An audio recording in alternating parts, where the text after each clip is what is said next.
What's up YouTubers, Johnny DIY here. Today I'm going to be showing you guys how to install or replace a doorknob on an interior door. If you guys are new to my channel, do me a favor, click the subscribe and the notification bell so you can get all my new videos. Alright, let's get to it. Okay, so I've gone ahead and removed the old one already. If you need to remove yours, it's going to be the exact same processes I'm about to show you, just in reverse. So this is all our tools and supplies. This is the two halves of the doorknob. Sometimes they're put together with a couple screws in the packaging. Just undo those. Then we've got our strike plate, and we've got our latching mechanism. And the only tool you're going to need is a Phillips head screwdriver.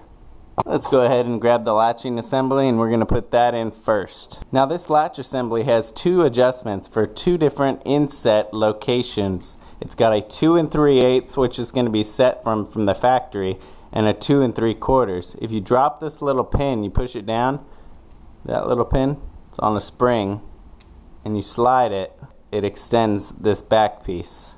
See? So we'll leave it on 2 3/8 in the front like that. Now those two measurements I was talking about are measured from the edge of the door to the center of the hole. See, it's 2 3/8 on this door, but you may have 2 3/4, so the hole would be over here a little bit more.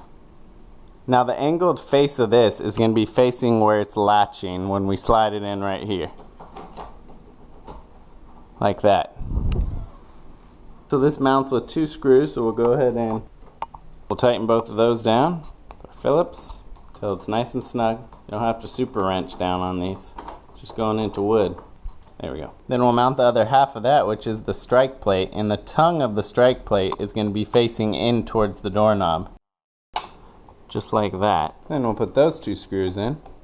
Snug those down. Only two more screws, guys. We're almost done and we just started. Grab the half of the doorknob that has this shaft, this spindle, and that's going to fit into this slot right here. It's a half moon shape, so you just line up the half moon shapes. Then these screw sockets go right through these holes.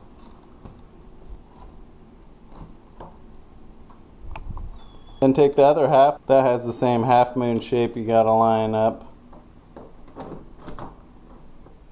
Then there's just those two threaded screws you kinda gotta fiddle with to get to line up with the front holes. Then we'll finish tightening those two screws off with our Phillips. There we go. Okay, then our final test is to give it a couple closes. If you've got a push button lock, go ahead and try that out. Make sure that's working. Alright guys, hopefully you liked this video. If you did, give it a thumbs up for me. If you're new to my channel, please subscribe and click the notification bell so you can get all my new videos. Thanks for watching Johnny DIY. Keep on doing it yourself. Take care.